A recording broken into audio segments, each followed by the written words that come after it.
Turn 4 KRAYT Dragon? Yeah, this is the best deck in Star Wars.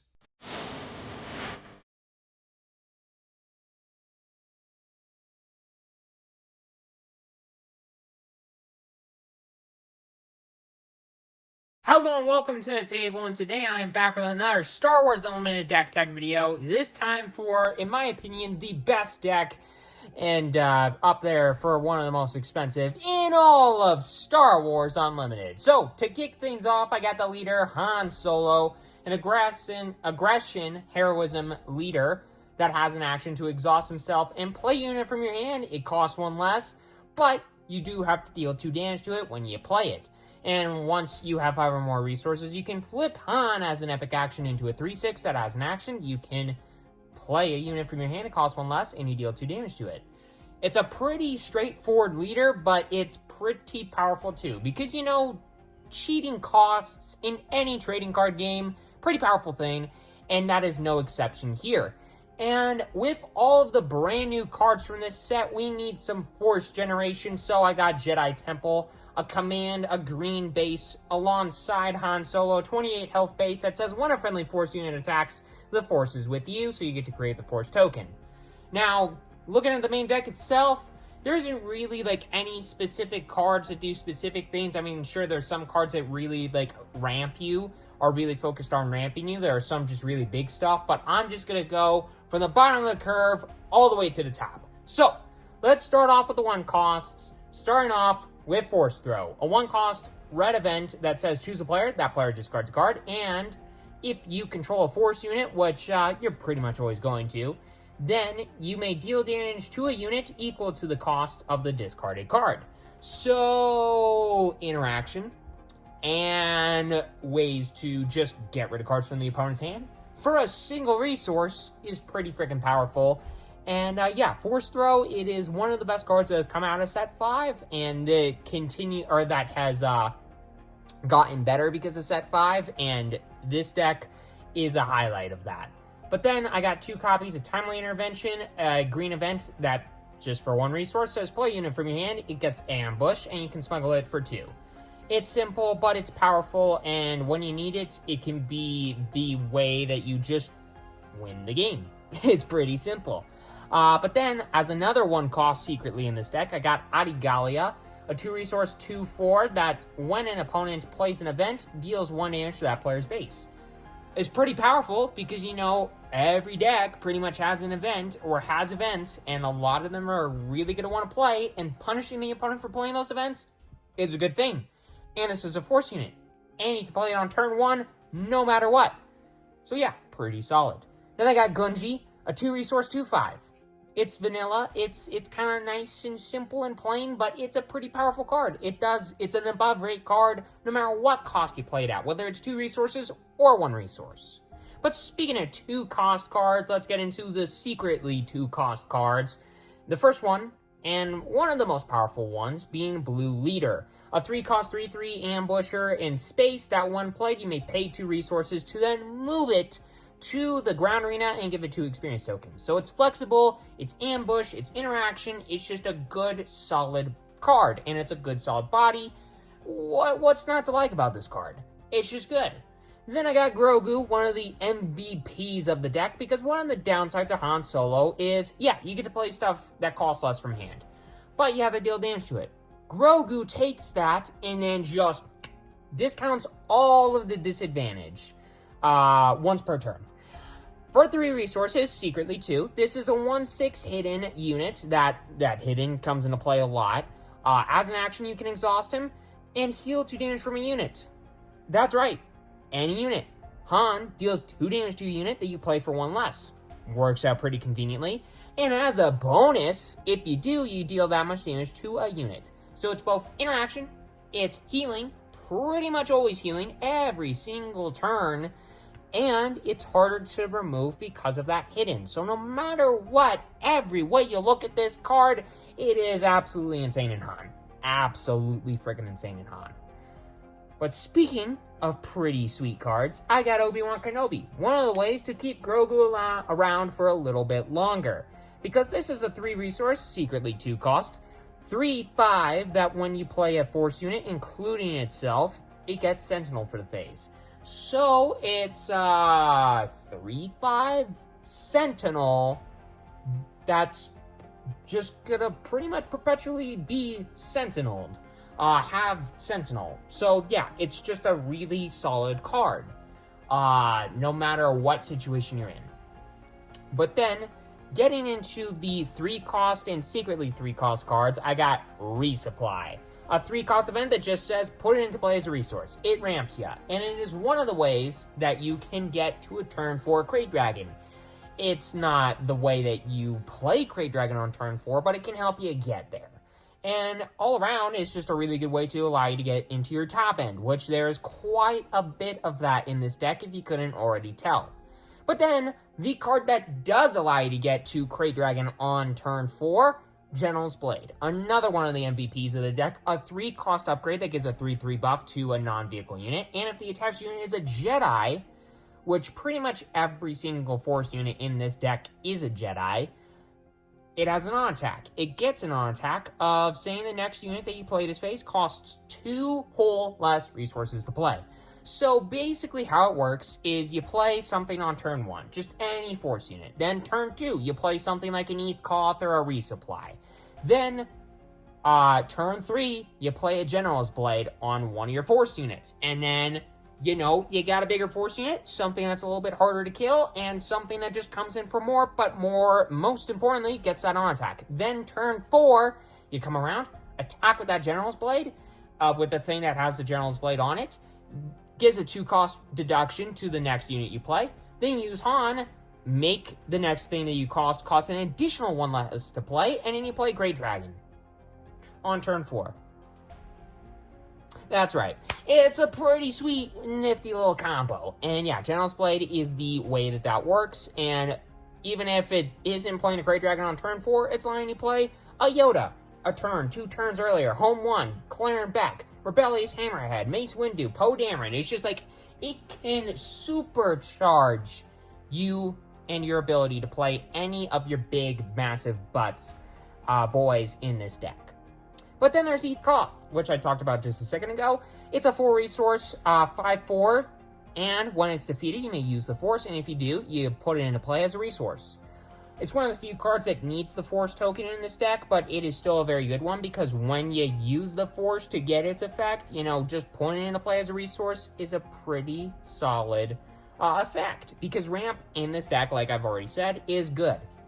But another really good 4-cost, secretly 3-cost in this deck, is KRAYT Mundi.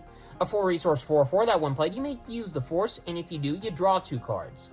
While this deck is a curve deck, and generally you're only going to be playing 1, maybe 2 cards a turn, you can still run out of fuel at some point, and KRAYT Mundi is a very good way to allow you to get up in cards in hand.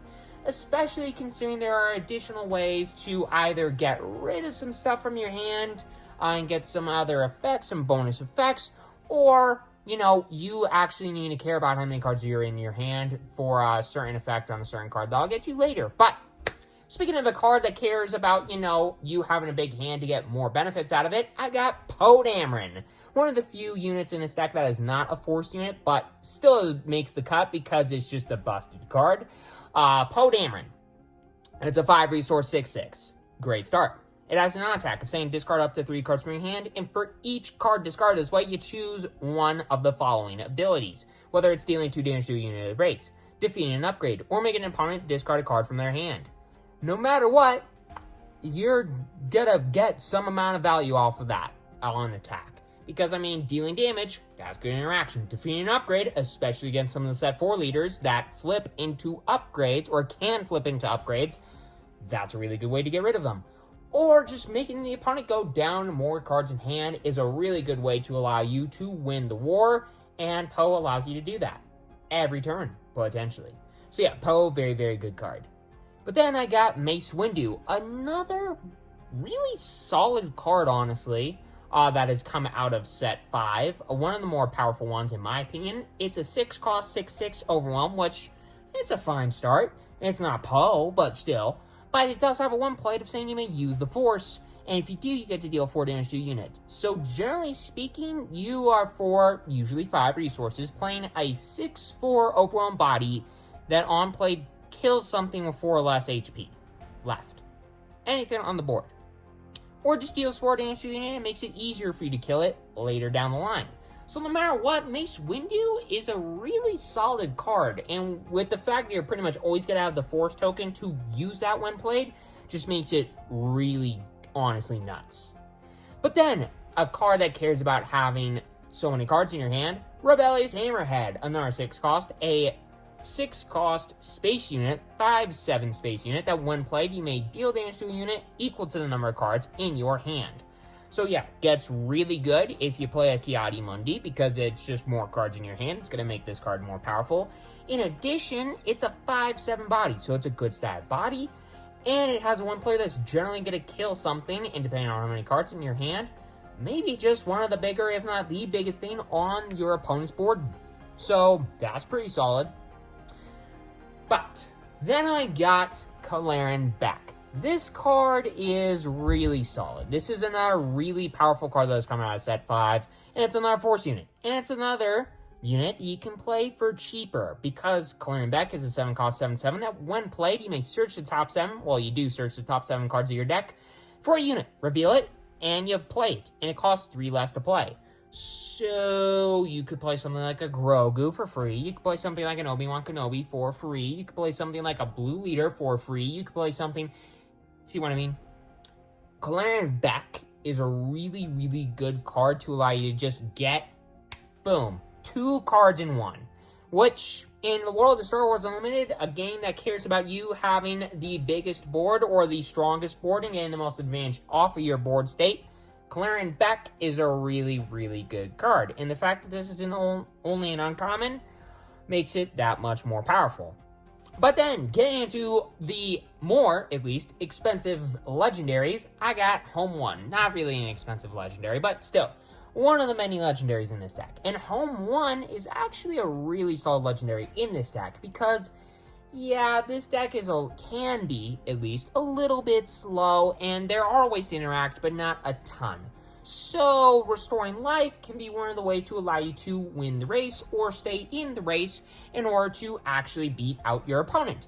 So, Home 1, you know, is the card that allows you to do that. An 8 cost 7/7 space unit that has Restore to itself, which is pretty solid, and says each other friendly unit gains Restore 1. So that's sweet. Doesn't matter what kind of unit it is, it just gets Restore 1. So every single unit that attacks is going to be healing you for 1 life, which by the time that you play Home 1 is going to be pretty freaking insane for you. And when played, you get to play a unit from your discard pile, and it costs less to play. So you get to swarm the board more. You get to play the thing, you get to make all your stuff restore for life, and then you get to restore life off of this, and then you get to play something for less from your discard pile. Which, I mean, by the time that you play this, there's going to be something in there that you're going to want to play off of this, so this card can allow you to do that too. Or that you can't play off of this. But still, Home 1 is a really solid 2-of in this deck. You don't want to clutter up your hand with it, so there is only 2 copies of it in the deck, like a lot of the big cards in this deck, but still, really, really good card. But then, another really solid 2-of in this deck is Yoda. Another card out of set 5, an 8 cost 5/9, that when played you may use the Force, and if you do, you heal 5 from your base. Awesome, because you need to heal, like I said earlier, by the time that you're playing this card, because you're probably going to be pretty low in life, and healing 5 in one swing, in one card, pretty sweet.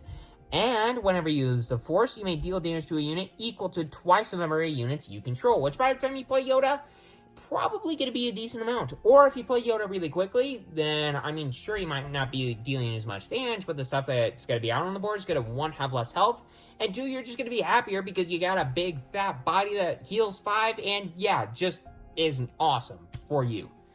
But then, well, the most powerful card in this deck, one of the most powerful cards in this game, KRAYT Dragon, is up next. 2-of in this deck, a 9 cost 10/10. That is one of the few non-Force units in this deck, but it is worth it, because this card, when it comes down, it ends games, and it ends games quick.